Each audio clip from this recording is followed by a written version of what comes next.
of has a grasp on character-driven narratives, small in scope or large in scope. Thanks to Frank Herbert, here's a story that's on that scale, but with characters and relationships and stories. You know, and these were the things that made me want to act. There is no call we do not answer. There is no faith that we betray. Dune is the story of the Atreides family that falls into the trap set by the Emperor, who is getting more and more jealous of their growing popularity. House Atreides stands as a beacon where every other house in that galaxy is in reference to that, either as enemies or as friends. He wants to not only make sure that his people survive, but that his son is the kind of leader that he thinks he should be. Paul Atreides is the son of Duke Leto and Lady Jessica. And my initial conversation with Denis was simply begging him to, be able to take part in the film. The great houses look to us for leadership, and this threatens the Emperor. Gurney Halleck and Duncan Idaho did feel like big brothers. They rib him, especially Jason. He's the protector of the Atreides. I mean, he's definitely the head knight who watches over the family. Sarkar! I mean, that's his sworn duty. I mean, I think that's what any honorable knight soldier does. No! Duncan! I mean, that's his family. That's who he bleeds for. Gurney Halleck is a combat trainer, and he's a warrior. Oh, man. Now fight! He's a very strict but fun, visceral, paternal, maternal. He's all of those things to Paul.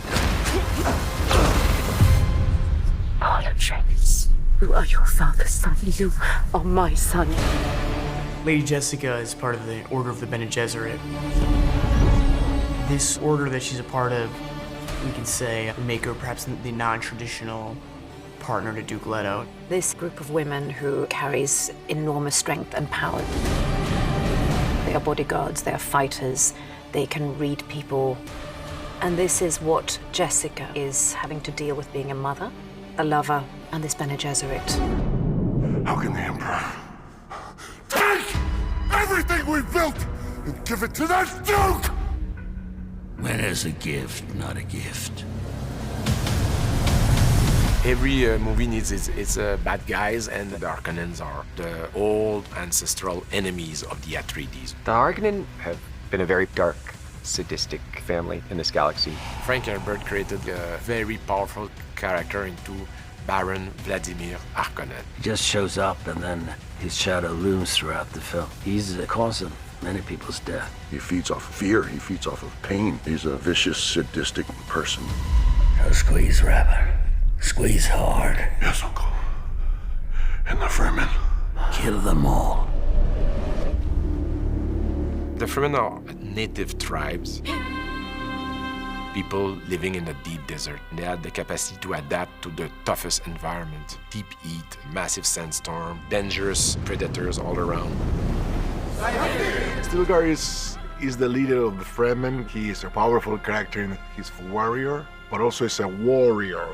He worries about the future. Take good care of your family. Dr. Kynes, on the surface, was seemingly just somebody who's an ecologist, someone who cares about the Fremen. But then you start to understand how much pressure she is actually under. Paul is dreaming about this strange young woman that keeps talking to him in his dreams. Paul. She feels like an old friend again, and someone that wants to guide him. Follow the friend.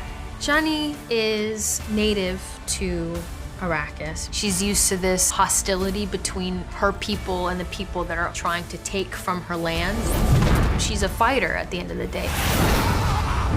House Atreides and the Harkonnen have an ancient grudge, and the forces that they're up against are much greater than he had anticipated. They're on a path of conflict, and it's the moral catalyst to Paul's arc towards something greater.